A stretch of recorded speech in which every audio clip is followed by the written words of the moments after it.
The moment I stepped into my commanding officer's office, I froze. Sitting across from his desk was the old man from the diner. But this time, he wasn't wearing a faded veteran cap or a worn jacket. He was sitting there in a perfectly pressed Marine Corps uniform, with 4 silver stars on his shoulders. 4 stars. In the Marine Corps, that kind of rank doesn't just appear out of nowhere. It belongs to the kind of general whose decisions shape entire bases, sometimes entire careers. My commanding officer stood beside his desk, unusually quiet, watching me with an expression that made my stomach tighten before anyone even said a word. Then the old man looked straight at me. Those same calm eyes I remembered from 2 weeks earlier.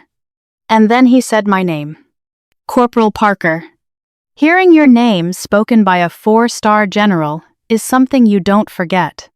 Because in that moment, standing there in that office in Norfolk, only one thought ran through my mind. What did I do? Was I about to get praised?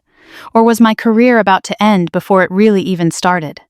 But to understand why a 4-star general knew my name and why I was suddenly sitting in that office, you have to go back 2 weeks earlier.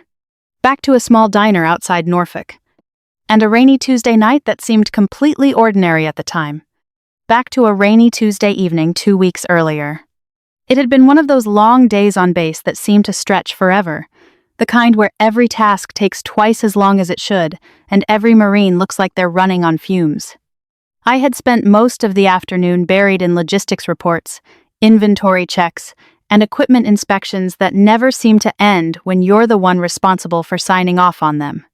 By the time I finally signed out, the sky over Norfolk had turned that dull steel gray color that means rain is on the way. Sure enough, the drizzle started before I even made it past the base gate. It wasn't a storm, just that steady coastal rain that hangs in the air and makes the road shine under the headlights. The kind of weather that makes you want a hot cup of coffee before heading home. There's a small diner about 10 minutes from the base that a lot of service members stop by. Nothing fancy. The place has probably been there for 40 years or more. The neon sign out front flickers a little, and the red vinyl booths inside have seen better decades. But the coffee is strong, the food comes out fast, and nobody asks too many questions. That night, the parking lot held a couple pickup trucks, an old Ford sedan that looked like it had crossed the country a few times, and a delivery van parked crooked near the side door. Inside, the diner smelled like bacon grease and fresh coffee. The kind of smell that sticks to your uniform if you sit there long enough. Nancy, the waitress who's been working there longer than most Marines stay stationed in Norfolk, spotted me as soon as I walked in. "Long day, Corporal?" she asked as she grabbed a coffee pot. "Aren't they all?" I said. She smiled like she'd heard that answer about 1,000 times and poured a mug before I even sat down. I slid into a booth by the window and wrapped my hands around the warm cup, letting the heat sink into my fingers. That's when I noticed the older man standing near the register. He was wearing one of those faded Vietnam veteran caps you see around military towns. The brim was soft from years of wear. His shoulders were slightly bent with age, but the way he stood told me he had spent a lifetime carrying himself like a soldier. Nancy was talking to him quietly. At first, I didn't pay much attention. Things like that happen all the time in diners. But then I heard her say something that made me look up. "Sir, I'm sorry, it looks like the card didn't go through." The old man paused. Not angry, not embarrassed exactly, just still, like someone trying to process a small inconvenience that had suddenly become very public. He pulled the card out of the machine and looked at it for a moment, like maybe the numbers had changed since the last time he used it. Nancy tried again. The receipt printer buzzed and spit out another slip. She shook her head. "I'm sorry, sir." The diner had gotten just quiet enough for people to notice. Nobody said anything, but you could feel the attention shift. The old man opened his wallet and looked inside. A couple folded bills. Not enough. He let out a slow breath. "Well," he said calmly, "I suppose these things happen." That was all it took. I stood up, walked over to the counter, and pulled my card from my pocket. "Put it on mine," I told Nancy. The old man turned toward me. "You don't have to do that," he said. "It's fine," I replied. "Veterans look out for each other." Nancy ran the card before the conversation could turn into an argument. The old man studied me for a moment, those calm eyes taking everything in. "You a Marine?" he asked. "Yes, sir." He nodded once. "Well, thank you, Corporal." I grabbed my coffee to go and headed for the door. Halfway out, he called after me. "Marine." I turned. "What's your name?" "Corporal Emma Parker." He nodded slowly, like he was committing it to memory. "Good to meet you, Corporal Parker." Then I stepped out into the rain. At the time, it felt like nothing more than a small moment. Just one veteran helping another. I had no idea that 2 weeks later, that same quiet old man would be sitting inside headquarters wearing 4 stars on his shoulders. For a while after that night at the diner, life went back to what passes for normal on a Marine Corps base. Busy, loud, predictable in the way military life always is. The rain cleared out by the next morning, leaving behind one of those cold coastal Virginia days where the wind coming off the bay cuts straight through your uniform like it has a personal grudge. I pulled onto base a little before sunrise, coffee in hand, joining the steady line of Marines heading through the gate. Morning formation came and went, like it always does. Boots on pavement, engines idling in the motor pool. The usual mix of orders and half-awake Marines trying to shake off the cold. For the first few days, nothing seemed unusual. Then Major David Walker arrived. Every base has a certain kind of officer people talk about in low voices in the chow hall. The kind of officer whose reputation arrives before they do. Walker had that kind of reputation. He transferred in from another command, and within 48 hours the stories started making their way around the unit. Career climber. Obsessed with paperwork. Doesn't trust enlisted Marines. At first, I didn't think much about it. Rumors travel fast in the military, and half the time they turn out to be exaggerated. But within a week, it became clear the rumors had been generous. Major Walker ran things with a kind of rigid authority that left no room for common sense. Every small mistake became a lecture. Every minor delay became documentation. Every conversation ended with the phrase, "I'll be noting this." One afternoon during a maintenance inspection in the motor pool, a young lance corporal misread a checklist on a vehicle report. Nothing dangerous, just a line item that got skipped during a routine equipment check.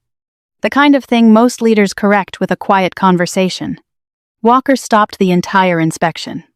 20 Marines stood there in the cold while he spent 10 minutes tearing into the kid. "You represent the United States Marine Corps," Walker said sharply. "Attention to detail is not optional." The lance corporal looked like he wanted to disappear into the concrete. Afterward, back by the tool lockers, Sergeant Garcia muttered just loud enough for a few of us to hear. "Guy doesn't lead Marines," he said. "He manages paperwork." Nobody laughed. Because everyone knew exactly what he meant. At first, Walker barely noticed me. I kept my head down, did my work, and stayed out of his way. In the Marines, that's usually the safest approach when a new officer is trying to establish authority. But about a week after he arrived, that changed. It started with a supply report. Nothing dramatic, just a routine inventory check for equipment assigned to our section. I completed the paperwork, double-checked the numbers, and submitted it through the chain of command like I had done 100 times before. 2 days later, I got called into Walker's office. If you've served long enough, you know that feeling when someone says, "The major wants to see you." Your brain immediately starts running through every possible mistake you might have made in the past month. I knocked on the door. Enter. Walker sat behind his desk, perfectly composed, holding a copy of my report. "Corporal Parker," he said without looking up. "Do you believe accuracy matters in this organization?" "Yes, sir." He slid the report across the desk. "There are discrepancies here." I looked down. One line number had been entered incorrectly during the equipment count. A simple clerical error. The kind that takes about 30 seconds to fix. "I can correct that immediately, sir," I said. Walker leaned back in his chair. "That's not the point." And in that moment, I realized this conversation had very little to do with the report. He spent the next 15 minutes explaining how even minor administrative mistakes reflected poorly on unit discipline.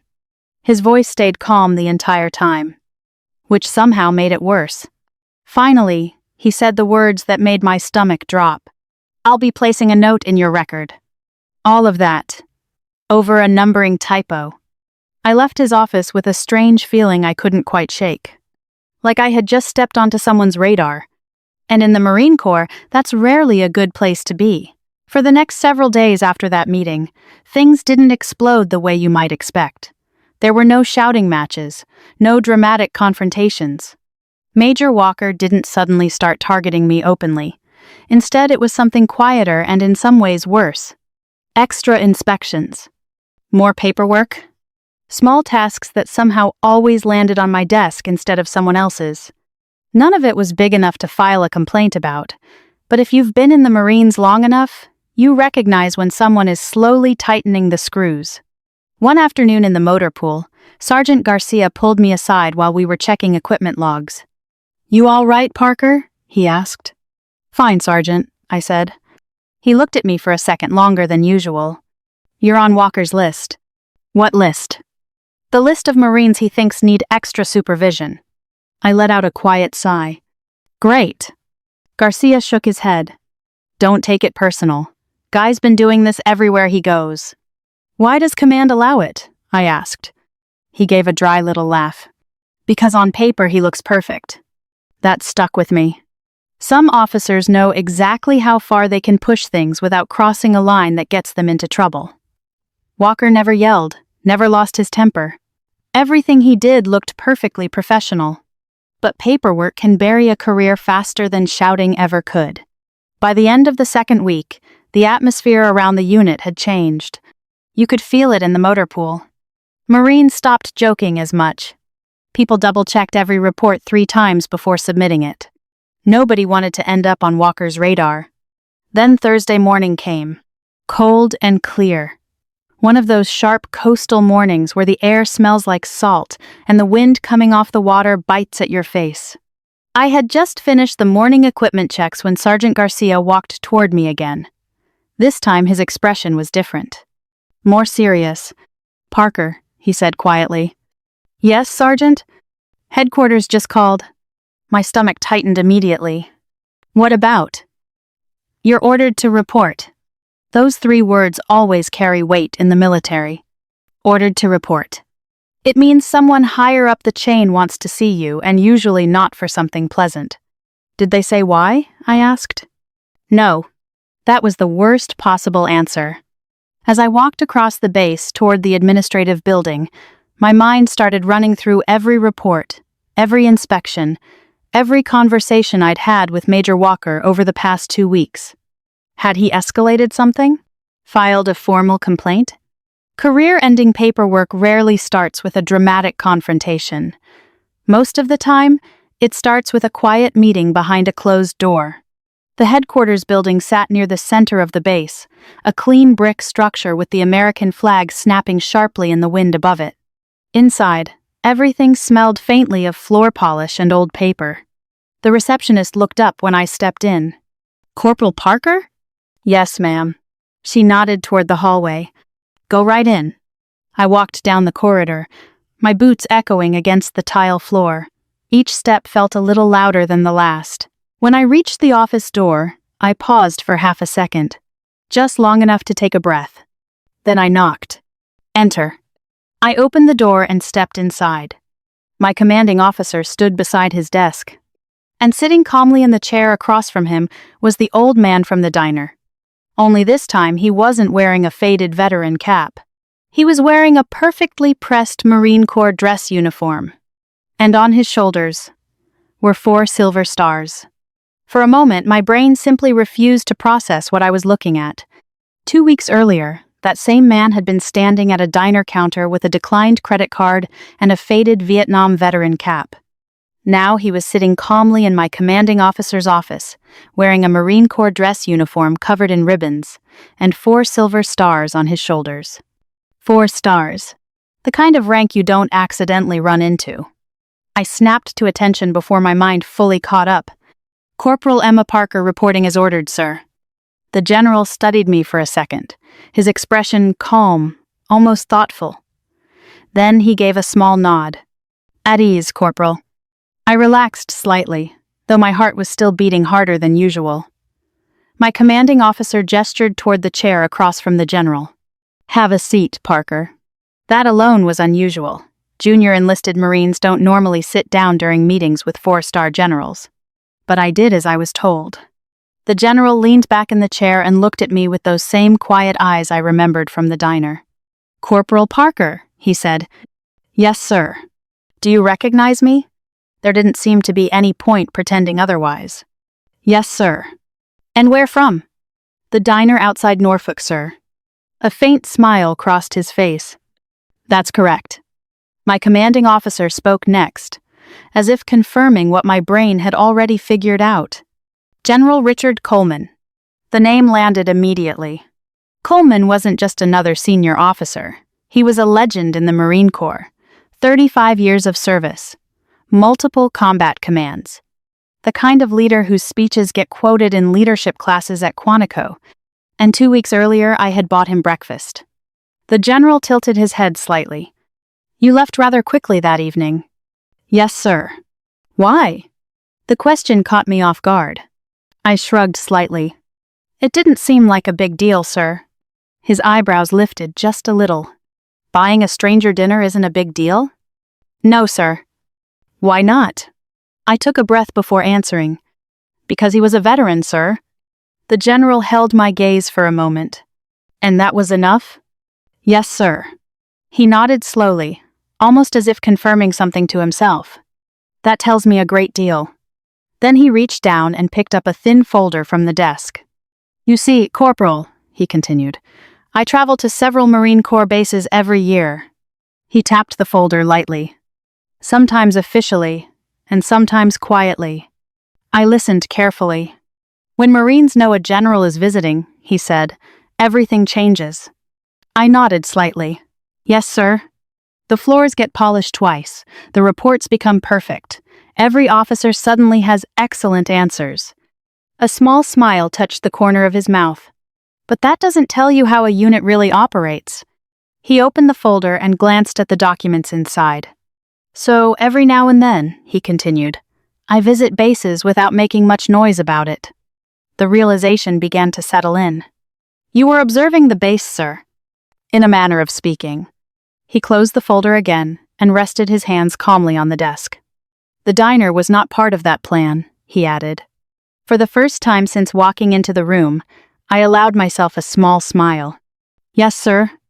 "My car had just come from the airfield," he said, "and I wanted coffee before checking in." "So the credit card problem wasn't a test?" I asked carefully. The general chuckled quietly. "No, Corporal, that part was quite real." Then his expression grew thoughtful again. "But your reaction told me something important." I waited. "Character," he said. He leaned forward slightly. "You didn't hesitate." "No, sir." "You didn't ask for recognition." "No, sir." "And you didn't stay long enough to receive thanks." I shrugged again. It seemed like the right thing to do. The general nodded once. "That's exactly the point." The general sat quietly for a moment after saying that, his hands resting calmly on the desk. The room felt still, like the air had settled into place around us. Then he turned slightly toward my commanding officer. "Has Major Walker arrived yet?" he asked. "Any minute now, sir," the colonel replied. Something in the general's tone had shifted. It was still calm, still controlled, but there was a firmness there that hadn't been present before. And suddenly, I had the uneasy feeling that this meeting had very little to do with a diner bill. A sharp knock sounded on the office door. "Enter," my commanding officer called. The door opened and Major David Walker stepped inside. He stopped the moment he saw the general. The confident posture I had grown used to over the past 2 weeks stiffened instantly. "Sir," Walker said, snapping to attention, "I wasn't aware." "Major Walker," General Coleman said calmly, cutting him off without raising his voice. "Please close the door and have a seat." Walker obeyed immediately. For a moment, his eyes flicked toward me, confusion clearly written across his face. I could almost hear the question forming in his mind. Why is a corporal sitting in this meeting? The general folded his hands together on the desk. Major, he said evenly, how long have you been assigned to this base? 3 weeks, sir.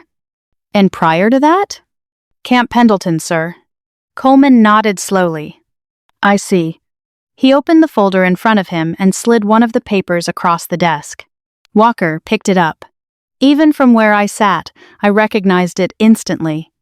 The disciplinary report he had filed on me over the supply inventory typo.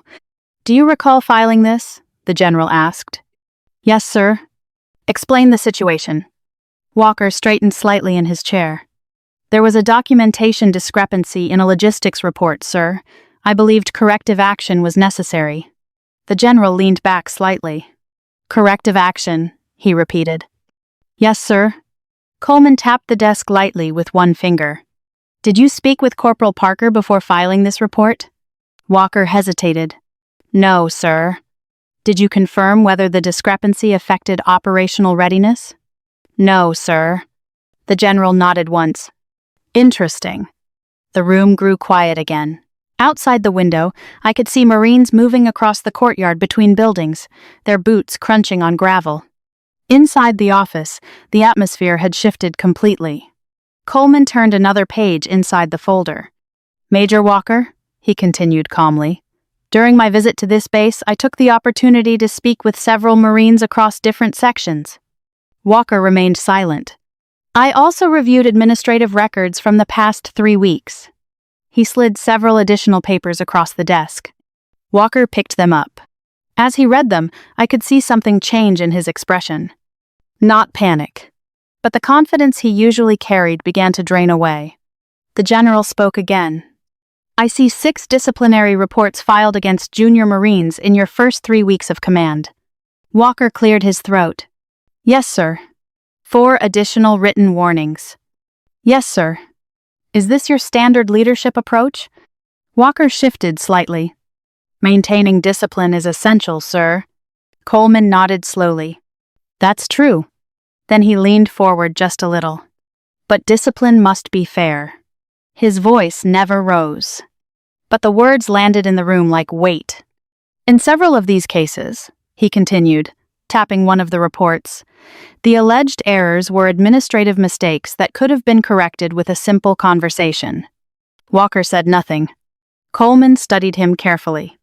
Major, he said quietly, in 35 years of service, I've learned something about leadership. Walker waited. The strongest units are not the ones where Marines fear their officers. He paused. They're the ones where Marines trust them. Walker's jaw tightened. Sir, I believe my leadership has been appropriate. Coleman held his gaze. That, he said calmly, is exactly what we're about to discuss. Major Walker sat there for a moment after the general finished speaking, his hands resting stiffly on the folder in front of him. The room had grown very quiet. Even the faint hum of the air vent above us seemed louder than before. General Coleman didn't rush the silence. He simply watched Walker the way a seasoned Marine watches a situation unfold, calm, patient, and completely in control. Finally, the general closed the folder in front of him. Major Walker, he said evenly, leadership in the Marine Corps requires judgment. Walker nodded stiffly. Yes, sir. And judgment, Coleman continued, requires understanding the difference between discipline and intimidation. Walker shifted slightly in his chair. With respect, sir, my intention has always been to maintain standards. Standards are important, Coleman agreed. He leaned back slightly. No Marine would argue that. For a second, it almost sounded like the conversation might soften. But then the general's tone changed just enough for everyone in the room to notice. However, he continued calmly, leadership is not a paperwork contest. Walker's jaw tightened. Across the room, my commanding officer remained silent, but his eyes moved between the 2 men like someone watching a long-awaited conversation finally unfold. The general opened the folder again and removed several additional documents. During my visit, he said, I requested feedback from Marines within this unit. Walker frowned slightly. Feedback, sir? Yes. Coleman slid the pages across the desk. Anonymous statements. Walker picked them up slowly. As he read them, I watched his posture change. His shoulders lowered just a fraction, the way a man's posture shifts when he realizes the ground beneath him isn't quite as solid as he thought. The statements weren't long, just a few paragraphs each. But the pattern was clear. Marines describing unnecessary disciplinary reports. Minor administrative mistakes turned into official warnings. A leadership style focused on documentation rather than mentorship. The general allowed Walker to finish reading before he spoke again. Morale in this unit has dropped noticeably over the past 3 weeks, Coleman said. Walker looked up. Sir? Discipline sometimes feels uncomfortable. That's true, the general said. Then he leaned forward slightly. But discipline must be fair. The words hung in the air between them. For a few seconds, nobody spoke. Then Coleman closed the folder one final time. Major Walker, he said calmly, I have also reviewed your evaluations from your previous command. Walker blinked. My evaluations, sir? Yes. The general slid one last document across the desk. This is from your last assignment at Camp Pendleton. Walker read it quickly. Even from where I sat, I could see the color drain slightly from his face. Your previous commanding officer expressed concerns regarding your reliance on administrative discipline, Coleman continued. Walker looked up. That issue was addressed, sir? Yes, the general said quietly, but the pattern appears to have continued. Walker tried one last time. Sir, I have always acted in the best interest of the Corps. Coleman held his gaze. I'm sure you believe that. Then the general turned slightly toward my commanding officer. Colonel Mitchell Hayes. Yes, sir. Based on the documentation reviewed during my visit, along with the statements gathered from Marines in this unit, he paused just long enough for the words to settle. I am recommending that Major Walker be relieved of his current operational authority pending a formal command review. Walker's head lifted sharply. Sir. Coleman raised one hand. The interruption was small, almost gentle. But it stopped the room instantly. This is not a punishment, Major, the general said. Walker fell silent. It is a pause. The general's voice remained steady. A review will determine whether your leadership approach aligns with the standards expected of officers in this command. Walker's shoulders lowered slightly. Yes, sir. Until that review is complete, Coleman continued, you will step away from operational responsibilities. For a moment, Walker just sat there. Then he stood slowly. His uniform was still perfectly pressed, his posture still technically correct. But something about him had changed. Permission to leave, sir? He asked quietly. Granted. Walker turned and walked toward the door. As he passed behind me, I caught a brief glimpse of his face. Not angry, not even bitter. Just stunned. The door closed behind him with a soft click. And just like that, the man who had spent the last 3 weeks controlling every line of paperwork in our unit was no longer in command. After Major Walker walked out, the office grew quiet again. Not the tense silence from earlier. This one felt different, lighter, like the room had finally exhaled after holding its breath for too long. Colonel Mitchell Hayes gathered the documents on the desk and gave General Coleman a respectful nod. Sir, I'll begin the command review immediately. Thank you, Colonel, Coleman said. Mitchell Hayes glanced briefly in my direction, something almost reassuring in his expression, then stepped out of the office to make the necessary calls. The door closed behind him. Now it was just the general and me. For a few seconds, neither of us spoke. Outside the window, I could see Marines crossing the parade ground in small groups, moving with that steady rhythm that comes from years of routine. From this distance, they looked almost mechanical boots hitting pavement, trucks rolling through the motor pool, the usual movement of a base carrying on with its day. But anyone who has served knows that behind all that structure are thousands of individual stories. Young Marines learning responsibility. Leaders learning, sometimes the hard way, how much their decisions affect the people under them. General Coleman finally turned back toward me. Corporal Parker. Yes, sir. He gestured slightly toward the chair again. At ease. I relaxed a little. You're probably wondering why I asked you to stay. Yes, sir. He smiled faintly. That's fair. The general reached for the coffee cup sitting on the corner of the desk. It had probably been placed there before the meeting began, but he hadn't touched it until now. He took a slow sip. You know, he said thoughtfully, when you serve long enough in the Marine Corps, you start to notice patterns. Yes, sir. You see young Marines arrive full of energy and purpose. He set the cup down again. And you see officers learning how to carry authority. I listened quietly. Some learn the right lessons, he continued. And some don't. He didn't say Walker's name again, but he didn't have to. Coleman leaned forward slightly. Leadership isn't about control, he said. It's about responsibility. Yes, sir. You'd be surprised how many officers confuse those two things. I believed him. The general rested his hands on the desk. Do you know why I travel the way I do sometimes? He asked. You mentioned observing units quietly, sir. Yes. He nodded. When Marines know a general is visiting, everything changes. I nodded again. Yes, sir. The floors get polished twice. The reports are perfect. Everyone suddenly remembers the correct answers. A small smile crossed his face. But that doesn't tell you how a unit actually functions. That made sense. So every once in a while, he said, I visit without the ceremony. And the diner was part of that? I asked. He chuckled softly. No, that part was coincidence.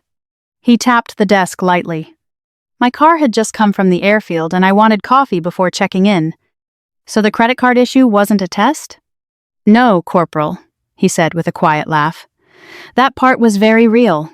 For the first time that morning, I felt comfortable enough to smile. Then his expression grew thoughtful again. But your reaction told me something important. Yes, sir? You didn't hesitate. No, sir. You didn't ask who I was. No, sir. And you didn't stay long enough to receive thanks. I shrugged slightly. It seemed like the right thing to do. Coleman nodded slowly. That's exactly the point. He looked out the window again for a moment before speaking. In the Marine Corps, rank tells people what authority you have. Then he turned back toward me. But character tells them whether you deserve it. The words settled in my mind with a weight that felt heavier than any formal lecture. The general reached into the folder one more time and pulled out a single sheet of paper on official letterhead. He slid it across the desk. Take a look. I picked it up. A formal commendation recognizing professionalism and integrity. My name printed neatly at the top. Sir? He raised a hand gently. This isn't a reward for buying someone breakfast. I understand, sir. It's recognition for something more important. He leaned forward slightly. The Marine Corps needs leaders who understand respect. Yes, sir? Not just respect upward for rank. He tapped the desk lightly. But respect for the Marines standing beside you. A few weeks later, I found myself driving down the same road outside Norfolk again. It was late afternoon this time, the kind of coastal Virginia day where the sky is clear and the air coming off the bay carries just a hint of salt. The base behind me was running like it always does, training schedules, supply trucks, Marines moving from one task to the next. But things had changed quietly since that morning in headquarters. Major Walker never returned to our unit. The command review moved quickly, though most of the details stayed behind closed doors where they belonged. That's how the Marine Corps usually handles things professionally, without turning mistakes into public spectacle. The tension that had hung over the motor pool for weeks was gone. Work was still hard, standards were still high. But something felt different. Fair. That afternoon I pulled into the same small diner parking lot where all of it had started. The place looked exactly the same. Same flickering sign, same couple of pickup trucks parked outside. When I stepped inside, the familiar smell of coffee and bacon grease hit me right away. Nancy looked up from behind the counter and smiled. Well, I'll be, she said. Corporal Parker, haven't seen you in a while. Been busy, I replied.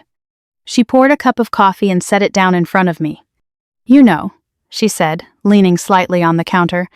That old veteran you helped a few weeks ago came back the next morning. I looked up. He did? Oh yeah, she said with a small laugh.